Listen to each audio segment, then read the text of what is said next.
The problem with all the methods of timesing that we've seen so far is that they are all either for very specific cases or they're only going to be useful in certain types of questions. It would be particularly helpful if we could have some method that we can use any time we want to times numbers together. If we think about this as a question, for example then, 17 times 23, a perfectly reasonable question. We could think about doing it one of those other ways. In particular, we might want to think about, say, splitting this up and thinking about that as, say, 17 times 10, then another 17 times 10, and then 3 lots of 17 to put together to try and build up 23 lots, for example. But if we just had a method that we could use to jump straight from question to answer, that would be particularly useful. Now, traditional methods, there's that one. There's that idea of splitting things up and chunking it in that kind of way and doing, say, well, 17 times 10, and then another 17 times 10, and then, say, 17 times 3, however we want to get there, and then kind of adding up all of those as separate things. We might even go even more traditional than that and try and do it in this kind of way, this sort of long multiplication in columns sort of way. Two kind of problems with this. The first is that as soon as you've got anything more than a single digit number, here in having a 2-digit number, we've got to take into account the fact that this is not a 2 but a 20. We've got to take that into account. As soon as you have anything more than a single digit number on this second line, it just becomes vastly more complicated. And the second problem with it is that nobody really knows what they're doing with it anyway. And if you don't know what you're doing with it, it's not going to go well. Anybody around about my sort of age, around about kind of 20 or 30, will probably recognise this next method from school. And that's to take the two numbers and set them up in a kind of grid, but in a very particular way. And to say, well, this is 17, so that's a 10 and a 7, and this is 23, so that's a 20 and a 3. I am going to skip through this pretty quickly because this isn't the method I'm necessarily going to recommend. I have a better one coming up. But some of you might be familiar with this and might be reasonably comfortable with it. Now we're going to set up this as a grid. So we're going to rip the 17 apart into 10 and 7. We're going to rip the 23 apart into 20 and 3, ripping them up into the tens and units. And we could make this grid bigger if we had bigger numbers we were dealing with. If we had a hundreds thing in as well, we'd have the hundreds number here or here, depending on which way around we were dealing with it. It doesn't matter which way around we put these. I've chosen to put the 17 across the top because it came first. We could have them the other way around. We could have the 20 and the 3 and the 10 and the 7. That's absolutely fine. In here then we've got 1, 2, 3, 4 spaces, and I'm going to fill those 4 spaces with the answers to the number above times the number to the left. So here, for example, I'm going to do 10 above and 20 to the side. I'm going to times them together. Well, 10 times 20 will be 200. And here I'm going to do 7 above and 20 to the side. Well, 2 7s are 14, so 27s will be 10 times bigger, 140. 3 times 10 is 30, and 7 times 3 is 21. So what? Well, what I'm going to do is I'm going to take these 4 numbers inside this table here, and I'm going to add those together. I'm going to do 200, I'm going to add on 140, I'm going to add on 30, and I'm going to add on 21. I'm going to total them up, and that's going to give me my final answer. 0 and 0 and 0 and 1 is just 1. Tens now. 0 tens, 4 tens, 3 tens, and 2 tens, 4, 5, 6, 7, 8, 9 tens, and 200s and 100 is 300s and 391. Perfectly reasonable method. But it comes with some warnings. First problem is, if one of these is wrong, then obviously this is wrong. Second problem, it is very easy to get these wrong, because already here we've got something with 2 zeros in. Imagine if we had a hundreds number, or particularly 200s numbers. Suddenly there will be a lot of zeros floating around in here.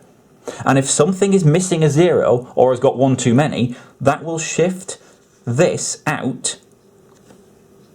The whole thing will be miles bigger or miles smaller than it needs to be. If this had an extra 0 on, or was missing a 0, it shifts the place value. It would end up as a 14 or a 1400, and suddenly this is a whole place value bigger or a whole place value smaller. I am not saying that this method is a bad method. It is perfectly fine, but it does have problems. And the main problem is first of all, that you will always have at least, well, you'll always have some things to add up at the end. There's 4 things here that we're adding. If these were bigger numbers, because 17 and 23 are not that big, and it's still giving us 4 things to add up. If we had much bigger numbers, we might have more like 6 or 8 or even more things to add up. And we probably don't have a calculator because that's why we're trying to do it this way. The other problem then is the zeros. It wasn't too bad in this one, but with a question that had more zeros in, it might get much more complicated, and it's very easy to miss a zero or add too many. So maybe there is a better way of doing it. Or at least a different way. Now this method comes with a warning. It is a proper method, it's a genuine method. It tends not to be taught very often in schools. Some schools may, and you may have seen it before. But I'm going to wager that most of you probably haven't. As I say, it comes with a warning. The first time you see it, it will probably look a little bit horrible. You will look at it and you'll think, well, I have no idea what's going on there. That's fine. Watch it through the first time. Then we'll do another example. And after that second example, it will probably click a little bit more.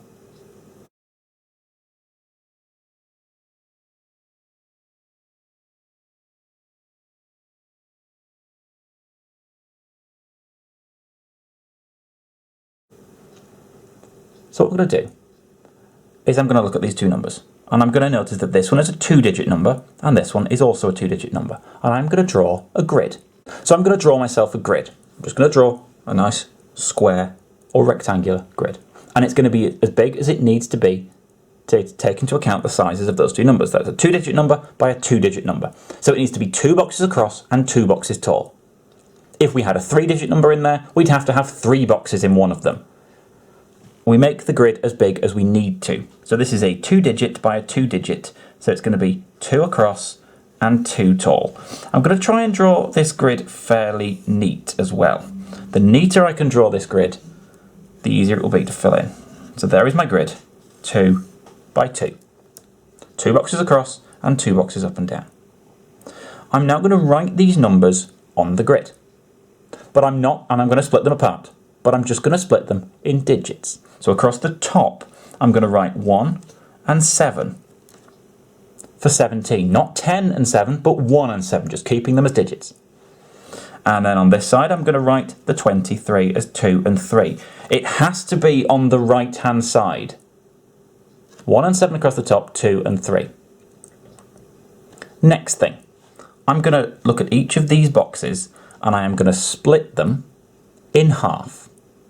And I'm going to split them in half in a very particular way. I am going to draw a line from top right to bottom left, drawing a diagonal line from top right to bottom left. It has to be in this direction.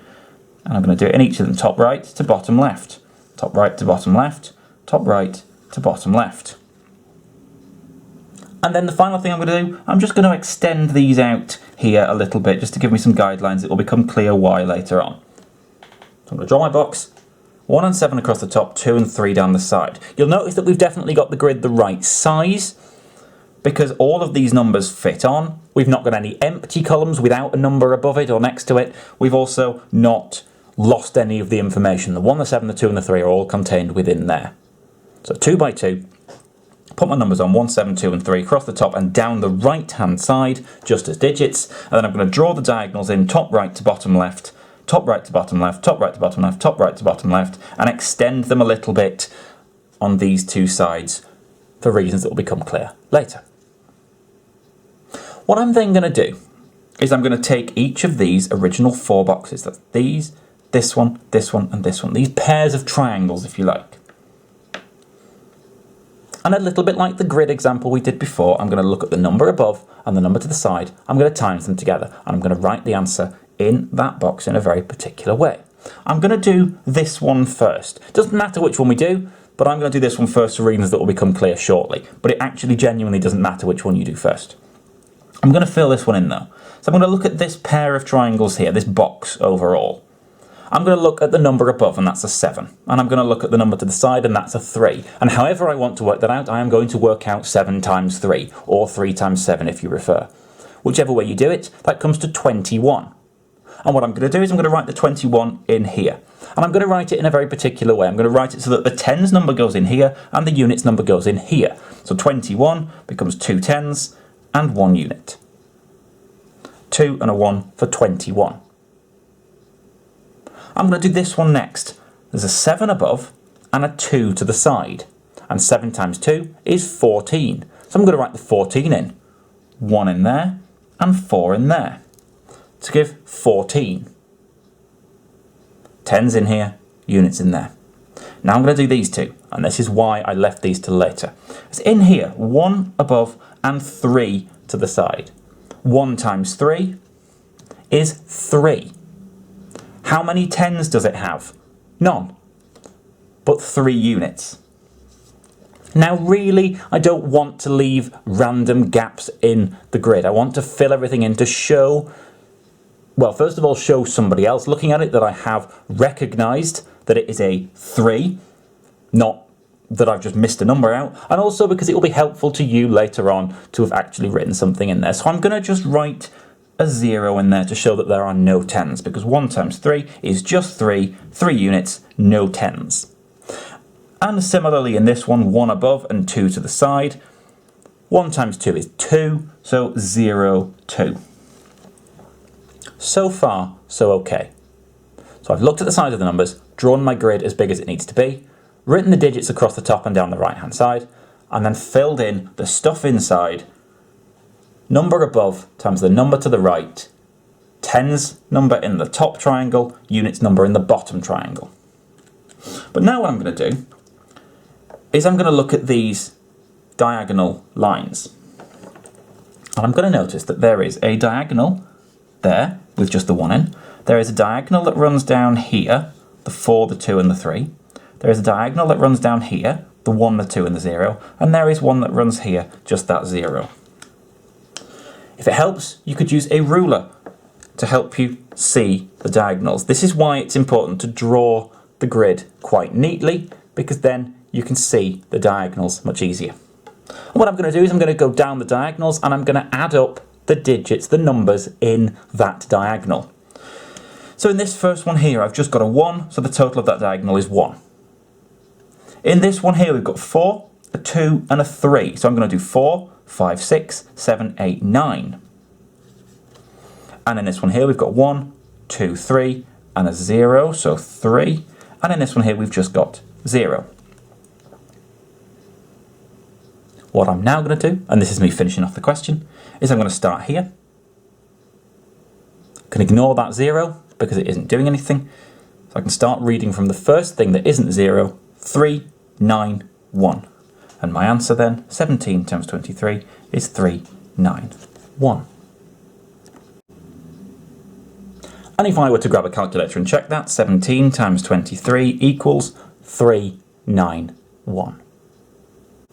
We'll have a look at another one of those just because seeing this for the first time can be a little bit confusing. 53 times 12. So again, we've got a 2-digit number and a 2-digit number. That means we need 2 boxes across and 2 boxes in height to account for the 2 digits of the 53 and the 2 digits of the 12. So I want to draw my grid then nice and neat, or as neat as I can anyway. It's a balance between neatness and speed. 2 boxes across and 2 boxes in height. 5 and 3 across the top, 1 and 2 down the right hand side. Then I'm going to put my diagonals in, bottom left, top right, in each of those 4, and I'm just going to extend the diagonals a little bit, like that, to give me the guidelines when I'm doing the adding later on. In each of these, then, I'm going to do the number above times the number to the right.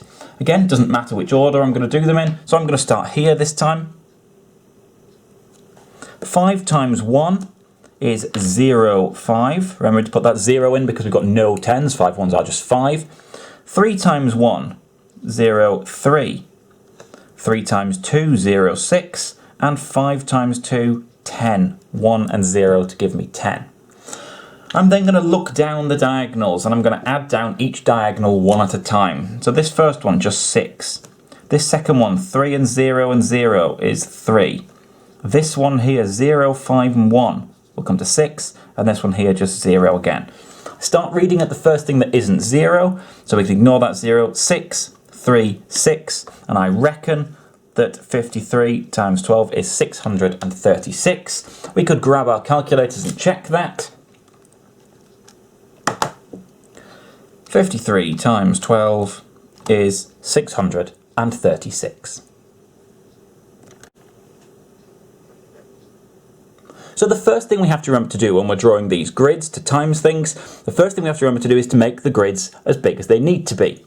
The two examples we've just seen, 2 digits by 2 digits, so we had 2 boxes by 2 boxes. We make the grid as big as it needs to be. The second thing we need to remember when we're doing it is that we have to put those zeros in if we have a single digit number. We have to put the 0 in the tens half of the box, just to show that we've recognised there should be something there, even if that something is 0. One more thing we need to remember, and we need another example to come across this. One more thing we have to bear in mind while we're dealing with these questions then. So we're going to have a look at the example 49 times 632. So these are bigger numbers this time. We don't have 2 digits by 2 digits, we have 2 digits by 3 digits. So we're going to need to make the grid big enough to fit that in. So I'm going to go 2 across the top for the 4 and the 9, and I'm going to go 3 down the side for the 6, the 3 and the 2. We could do these the other way around if we wanted and have 3 across the top and 2 down the side. Either is fine.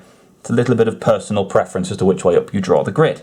So 4 and 9 across the top, 6, 3 and 2 down the side. And again, I've made the grid bigger this time because we've got more digits here. We've got 2 by 3 because we've got 2 by 3. So the first step is to make the grid as big as it needs to be and put those numbers in. Next thing we need to do, we need to draw the diagonals in. So bottom left to top right in each of these. We're going to have more diagonals to deal with this time, but we still need to put them in. Bottom left to top right. And then I'm just going to extend these a little bit beyond the bottom of the grid to give me the guidelines for later. Filling in the grid is exactly the same. It's a little bit bigger, but that doesn't change anything. We still fill the grid in exactly the same way. So 9 times 6, 6 nines, 54. 4 times 6, 24. In this one, 4 times 3 will be 12. In this one, 9 times 3, 27. In this one, 9 times 2 is 18. And finally, bottom left, 4 times 2, 0, 8. So I've filled in the grids as I need to. Now, again, same thing. We're going to add up down the diagonals. So this diagonal here, just 8. This one here, 7 and 1 and 8. 7 and 1 is 8, plus the 8 is 16. Now just bear with me on this. 16. Okay, fair enough. 4 and 2 and 2 and 0. Well, that would be 4, 5, 6, 7, 8. And then 5, 6, 7, 8, 9, 10. And then 2 on here. So that would give us an answer of 2108168, which already looks pretty big, but never mind, it's okay, we can check it with our calculator. We've got that advantage here. 49 times 632 is 30,968, and we've got we've got 2,108,168, and hopefully that doesn't sound right to you. 2 million sounds very, very big. So something's gone wrong here. And unfortunately, it was all the way back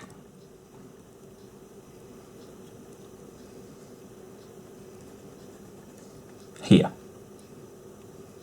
We added down the first diagonal. We got 8.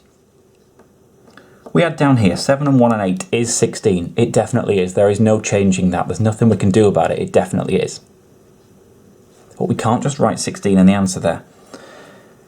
These digits at the end, they are generating the single digits of the answer.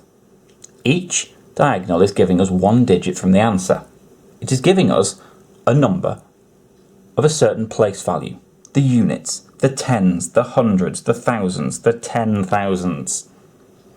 If we can't put 2 digits in the hundreds, tens and units grid, when we're applying them here, units, tens, hundreds, thousands, 10,000 and so on, we can't put 2 digits in here either. So what we need to do at this point is we need to get clever. 7 and 1 and 8. It's actually really 7 tens, 1 10 and 8 tens. How do we know it's tens? Because that must be the units number, so this must be the tens. 7 tens, 1 10 and 8 tens. 16 tens, sure. But in going more than the 10, we've crossed over into the next place value. So really, if it's coming to 16 tens, really, surely that's 106 tens.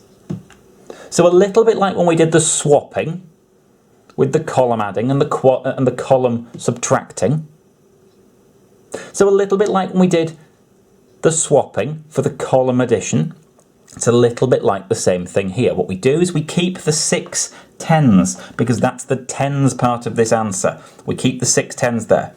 But this 100 from the 16 tens, the 160 if you like, this 100 needs to be dealt with the hundreds numbers. So it needs to go in here, ready to be dealt with there. I'm just going to write it in that box. It helps that I've got a little, helps that I've got a different colour. I'm going to write it in that box there. I'm going to deal with then. So I'm now going to do this diagonal. So in here we've got 4, 5, 6, 7, 8, plus that 100 that we've just gained from the previous column. 4, 5, 6, 7, 8, 9. 9 hundreds. Next diagonal, 5 and 4 and 1. 5, 6, 7, 8, 9, 10. Same problem again. So we're going to keep the 0. The 1 is going to move into the next column, ready to be dealt with there. And then finally, 2 and 1 is 3. And we obtain that answer that we were looking for, since we did stuff on the calculator, of 30968. So that's the third thing we need to bear in mind when we're doing these questions. The first is that we need to make the boxes big enough. The second is that we need to put those zeros in if we've got no tens. The third is that we might have this case where part of the answer will stay in the diagonal and the other part, the leading part, the first digit, will move into the next diagonal, ready to be dealt with there. Think like the column addition. It's the same kind of process but applied here. So the 16 here, the 6 stayed where it was, the 1 moved into the next diagonal ready to be dealt with. The 10 here, the 0 stayed where it was, the 1 moved into the next diagonal ready to be dealt with then, and everything worked out nicely.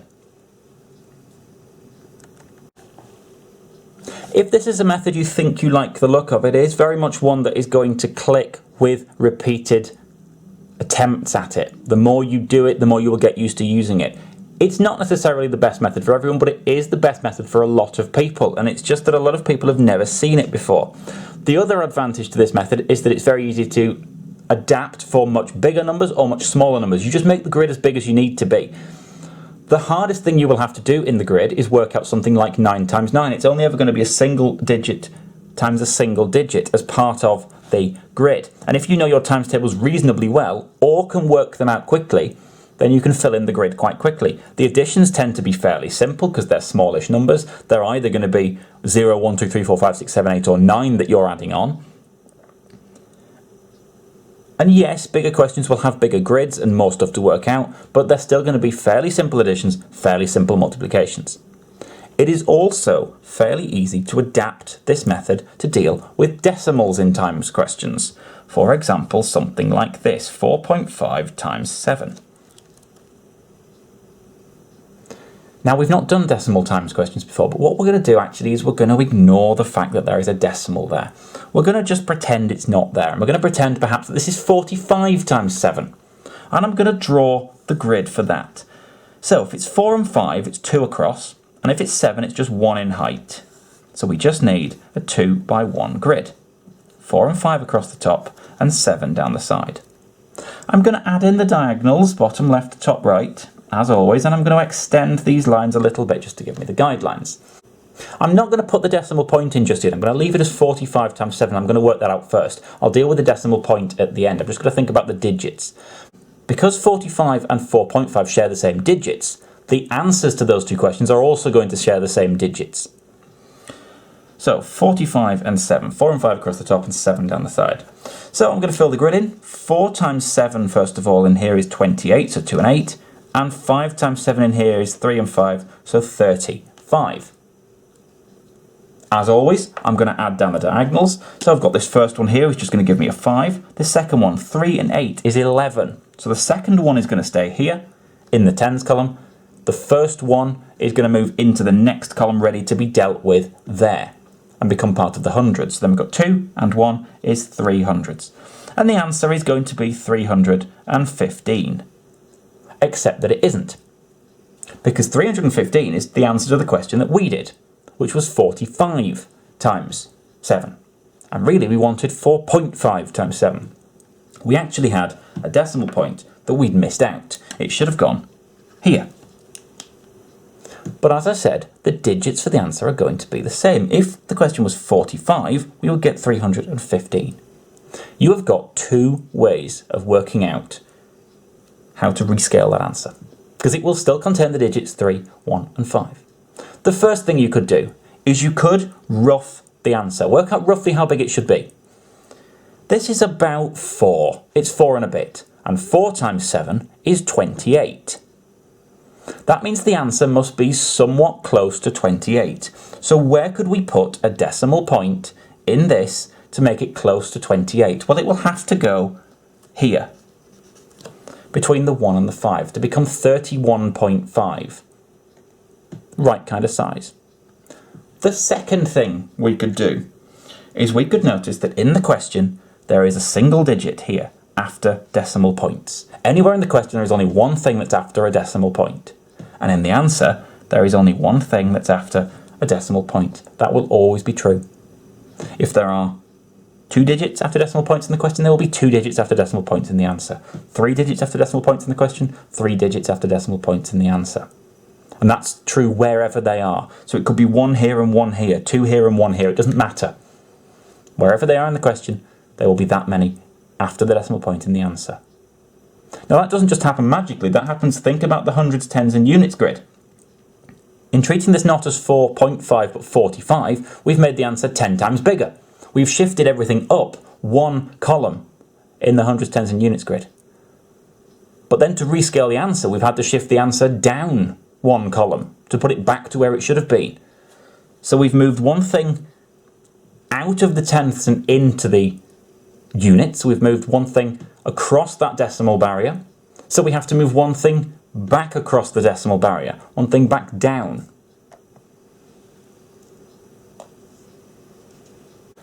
.91 times 6.4. A little bit more complicated. Muckier decimals, but it doesn't matter. We can still do the question in exactly the same way. 3 digits by 2 digits. We're going to ignore the decimal points. We're just going to focus on the digits. So we're going to have 3 boxes across the top for the 3, the 9 and the 1, and 2 down the side for the 6 and the 4. I'll make my grid as big as it needs to be to fit all of the information in. 3, 9, 1, 6 and 4. And I'm going to ignore the decimal points for the moment. I'm going to put my diagonals in, bottom left to top right, in each of these to split them into the 2 bits, tens and units. And I'm going to extend each of these lines beyond the bottom of the grid just to give me the guidelines. I'm going to fill in the grid in the normal way. Number to the top times the number to the right. In here, 3 times 6, 3 above and 6 to the right, 3 6s are 18. 9 above and 6 to the right for this second one, 6 9s are 54, so 5 and 4. 1 times 6 in this final box is 6, so 0 and 6.